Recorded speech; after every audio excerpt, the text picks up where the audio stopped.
एक बहुत ही interesting question. What if 1 rupee equals to $1?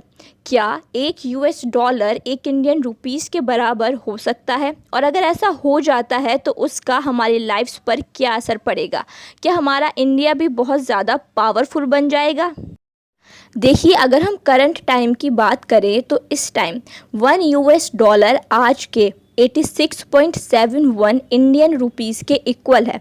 और ये बात अभी की नहीं है, बल्कि 1947 से, जब से हमारा देश आज़ाद हुआ है, रुपी की वैल्यू लगातार डीएवैल्यूएट हो रही है।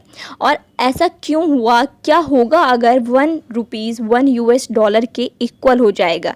ये सभी कुछ डिस्कस करेंगे हम इस वीडियो में।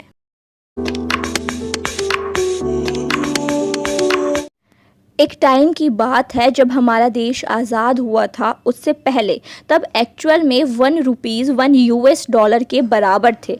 This will definitely shock you, but आज़ादी के कुछ साल बाद ही रुपी डिवैल्यूएट होना शुरू हो गया। देखिए, दो करेंसी के बीच में जो कन्वर्जन रेट होता है, इसे हम एक्सचेंज रेट कहते हैं। और ये एक्सचेंज रेट 3 पार्ट्स में डिवाइड होता है।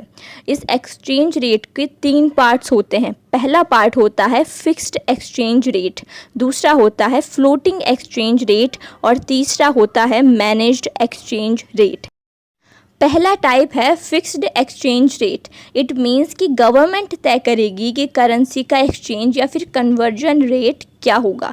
इसके बाद दूसरे नंबर पर आता है floating exchange rate. It means market में जो डिमांड है गुड्स की और सप्लाई है, उसके अकॉर्डिंग करेंसी का एक्सचेंज रेट बदलता रहता है, इसलिए इसको फ्लोटिंग एक्सचेंज रेट कहते हैं। देन उसके बाद आता है मैनेज्ड एक्सचेंज रेट। कुछ कंट्रीज़ कहती हैं कि हम मार्केट में सप्लाई और डिमांड के अकॉर्डिंग अपने रेट चेंज करते रहेंगे, बट एक लिमिट तक। करेंसी की वैल्यू उस लिमिट को क्रॉस नहीं करेगी। वैसे तो बहुत सारे रीज़न हैं कि किसी देश की करेंसी की वैल्यू क्यों ऊपर नीचे होती रहती है। फॉर एग्जांपल, उस देश में अनएम्प्लॉयमेंट रेट क्या है, इन्फ्लेशन रेट क्या है उस देश का, यहाँ तक कि उस देश की जीडीपी कितनी ज़्यादा स्ट्रॉन्ग है और कितनी वीक है। सिर्फ इतना ही नहीं, देश का एक्सपोर्ट सिस्टम कैसा है, इंपोर्ट सिस्टम कैसा है, ये सभी फैक्टर्स इंपॉर्टेंट होते हैं। ये सभी अफेक्ट करते हैं किसी भी देश के करेंसी एक्सचेंज रेट को। हमारा रुपी क्यों इतना डिवैल्यूएट हुआ? ईयर 1950 के टाइम जब सरकार ने बहुत सारा पैसा खर्च किया देश के डेवलपमेंट में और बहुत सारे लोन्स भी लिए फॉरेन कंट्रीज से। अब उस टाइम इंडियन गवर्नमेंट के पास इतना सारा पैसा नहीं था, तो सरकार ने रुपी को डिवैल्यूएट करना शुरू कर दिया।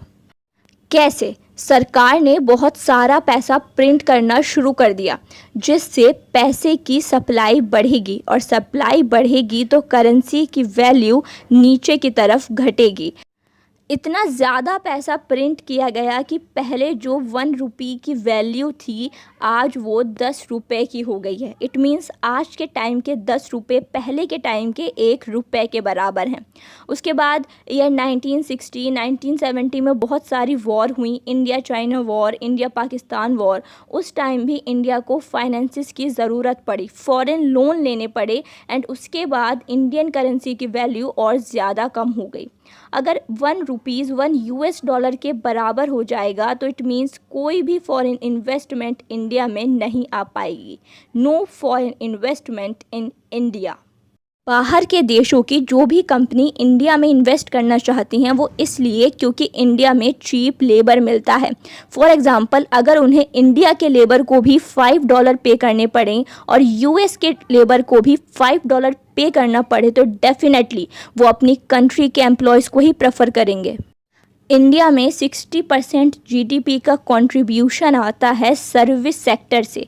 Service sector means IT sector, जो बाहर की कंपनी से आकर हमारे इंडिया में ऑफिसेस खोल रखे हैं, जैसे कि गूगल, माइक्रोसॉफ्ट, एप्पल और बाकी के आईटी सेक्टर, जिसमें लोगों को नौकरी दे रखी है। अगर $1 1 रुपीज़ के इक्वल हो जाता है तो इन कंपनीज़ के लिए बहुत ज़्यादा कॉस्टली हो जाएगा, और यहाँ से ये शट डाउन करके वापस अपने देश को लौट जाएंगी। देखिए, इंडियन रुपीज़ की वैल्यू तो कम है, बट ऐसे में ये कहना कि इंडिया इकोनॉमिकल ग्रोथ नहीं कर पाएगा, ये थोड़ा डिसअपॉइंटेड होगा।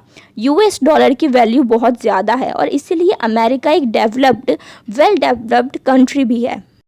वहीं दूसरी तरफ है जापान, जिसकी करेंसी की वैल्यू भी कम है, लेकिन फिर भी जापान हाईली डेवलप्ड कंट्रियों में गिना जाता है। इसलिए करेंसी को हमेशा रिलेटिवली देखा जाता है। हाँ, कुछ फैक्टर्स ज़रूर हैं जो इसे इन्फ्लुएंस करते हैं, जिनकी बात हम वीडियो में कर चुके हैं। अगर आपको वीडियो अच्छी लगी हो तो लाइक कीजिएगा और नेक्स्ट वीडियो किस टॉपिक पर चाहिए कमेंट में बताइएगा।